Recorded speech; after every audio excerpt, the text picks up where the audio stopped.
कार्तिक महात्मा ऊनविंशोऽध्याय।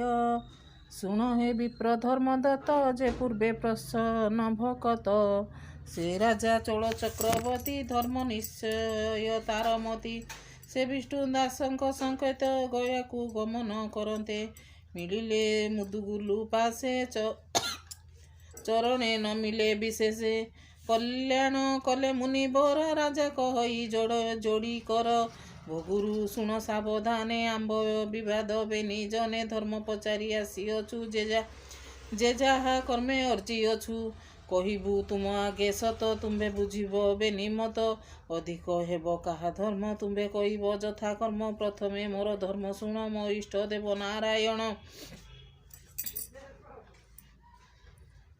तार संतोष मोर बुद्धि नित्य करई पूजा विधि जाबत रजई धन दाने संतोष मोर मन क्षुधार्थ तिथि प्रवेशी एहाकु अन्न देई तोषी करई धर्म कीर्तिमान कूप तड़ाग उपवन गोशाला धर्मशाला घर निरक्ष जनक मंदिर प्रसाद प्राकार मंडप विजे करई विष्णु रूप आदि उपाधि रे भियाई जतने छद्र दान देई ग्रीष्म काले जल दान सर्वदा काले अमिष्ट अन्न क्षुधार्थ जन ग्रासे आंची निरते देउथाए जाची राजसूयादि यज्ञ जेते करुथाई मु विधि मते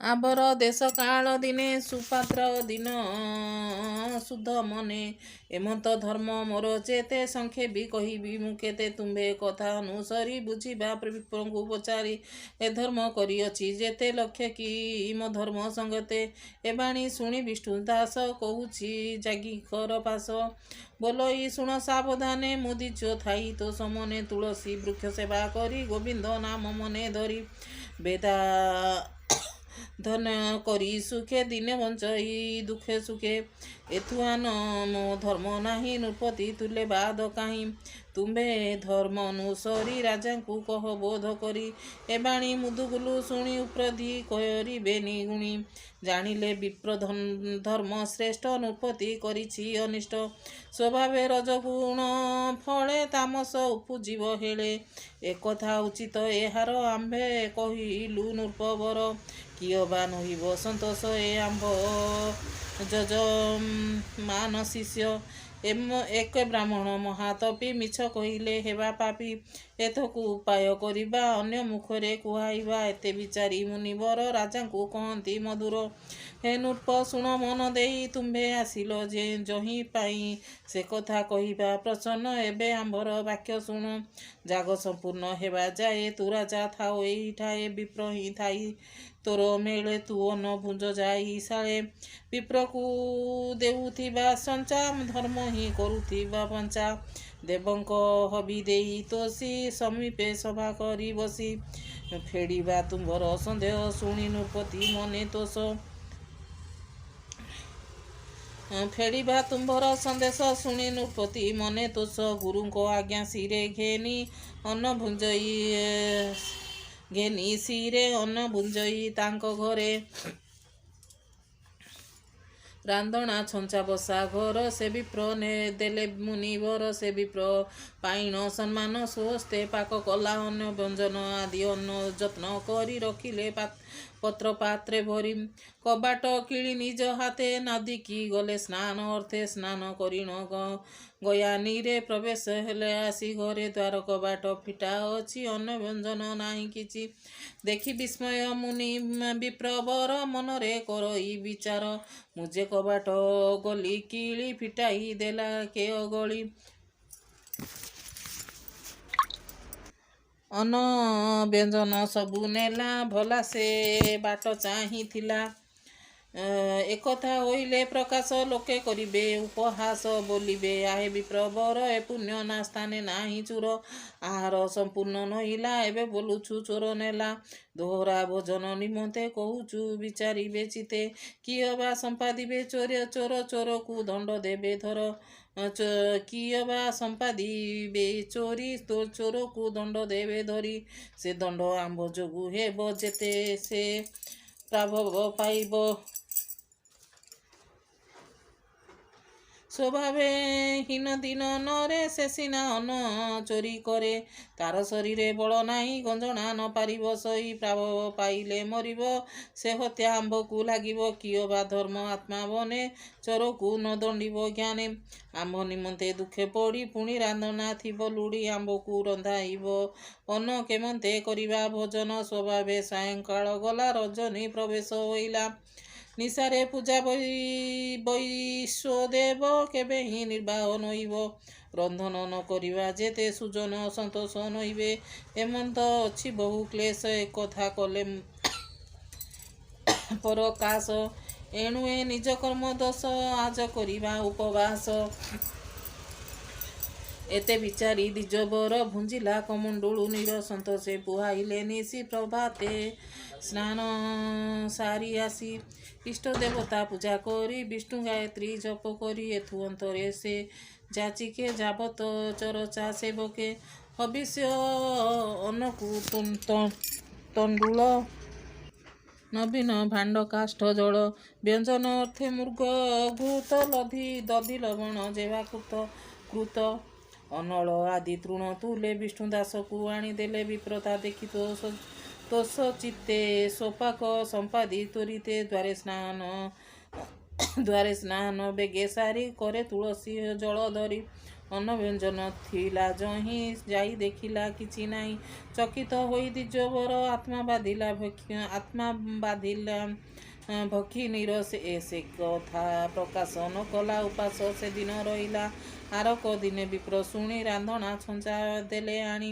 କ୍ଷୁଧାର୍ତ ହୋଇ ବିଷ୍ଣୁ ଦାସ ସେଦିନ ରାନ୍ଧିଲା ପାୟସ। ଶୀତଳ ଅର୍ଥେ ପତ୍ରେ ବାଢ଼ି ସେ ଆପେ ବସିଲା ଦ୍ୱାର ମାଡ଼ି। କ୍ଷୁଧାର୍ତ ପାଇ ବଡ଼ ଶ୍ରମ ଅଳପେ ଆକର୍ଷିଲା ଘୁମ ତତ୍କ୍ଷଣେ ତେଜିଲା ଅଳସ। ଚାହିଁଲା ନ ଦେଖି ପାୟସ ମନେ ନୋହିଲା ଆତ୍ମକ୍ରୋଧୀ। ଉଦକ ପାନେ ଆତ୍ମବୋଧି ପୁଣି ଚତୁର୍ଥ ଦିବସେ ଅନ୍ନ ରାନ୍ଧିଲା ନିରଳସେ।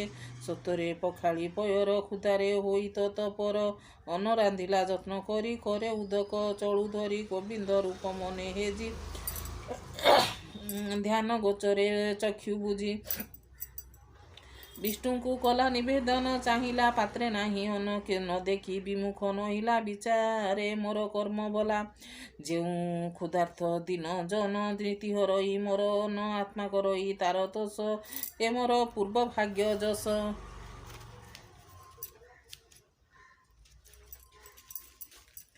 ଏମନ୍ତ ମନେ ବିଚାରିଲା ସେଦିନ ଉପବାସ କଲା। ଏହି ପ୍ରକାରେ ପ୍ରତିଦିନ କେ ଘେନି ଯାଏ ତାର ଅନ୍ନ।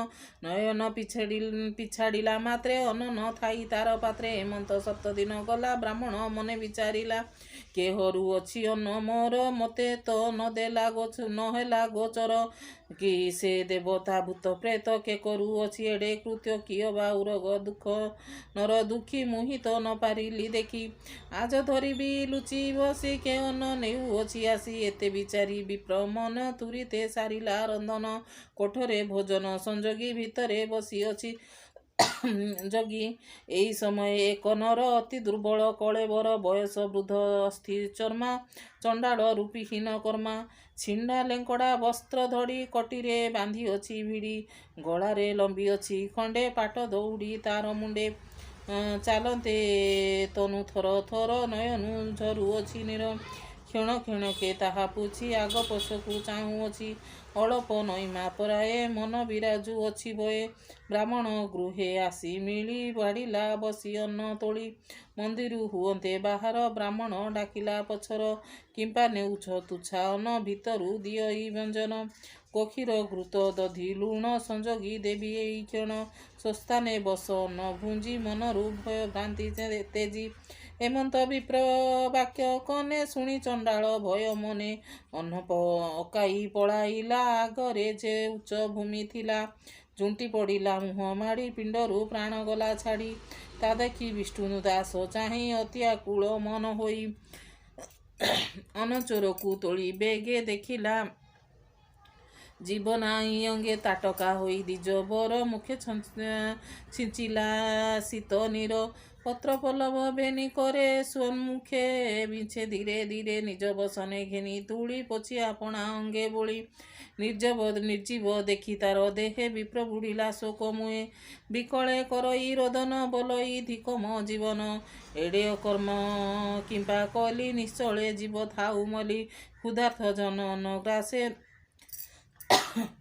ମୂର୍ଖ ସ୍ୱଭାବେ କଲି ନାଶ ক্ষুধার্থ ଜନନ ଗ୍ରାସ ମୂର୍ଖ ସ୍ୱଭାବେ କଲି ନାଶ ମୁନିଏ କହିଛନ୍ତି ପୂର୍ବେ ଖାଇବା ଗ୍ରାସ ଭାଙ୍ଗେ ଯେବେ ଶପଥ ଜନ୍ମ ପରିଜନ୍ତେ ଅନ୍ନ ନ ମିଳେ କଦାଚିତେ ସେ ପ୍ରାଣୀ କୁର୍ମୀ ପୋକ ହୋଇ ତପତ ନର୍କେ ପଡ଼ିଥାଇ ଯୁଗ ଅନ୍ତରେ ପଶୁ ଯୋନି ଲୋଭଇ ପୂର୍ବ କର୍ମ ଘେନି ମୁଁ ଏହା ଜାଣଇ ସ୍ୱରୂପ ଅଜ୍ଞାନେ ଅରଜିଲି ପାପ ହେମନ୍ତ କରଇ ରୋଦନ ପୁଣି ଅନେକ ଶୁଣି ଅନେକ ଦ୍ୱିଜୋଦନ ଆସି ମିଳିଲେ ତାର ପାଶେ ତାହାକୁ ଦେଖି ବିଷ୍ଣୁ ଦାସ ବୋଇଲେ ଅତିଥି ଶ୍ରେଷ୍ଠ ମୋ ଯୋଗୁ ହେଲା ପ୍ରାଣଭ୍ରଷ୍ଟ ତେଣୁ ମୁଁ ଏହାର ସଙ୍ଗତେ ଅନଳେ ଝାସିବି ନିଶ୍ଚନ୍ତେ ଏଥକୁ କର ଉଦଯୋଗ ନାହିଁ ମୋ ଜୀବନର ଭୋଗ ହେମନ୍ତ ବିପ୍ର ଶୁଦ୍ଧ ମନ ଜାଣିଲେ ଜଗତ ଜୀବନ ତତ୍କ୍ଷଣେ ଆଜ୍ଞା ପରମାଣେ ସେ ମୃତ ଶବ ଗଲା କେଣେ ଆପଣା ଦିବ୍ୟ ରୂପ ଧରି ଗରୁଡ଼ ପୃଷ୍ଠେ ବିଜେ କରି ଦେଖନ୍ତି ସୁର ନର ଋଷି ଉଜ୍ଜଳ ଜ୍ୟୋତି ବ୍ରହ୍ମ ରାଶି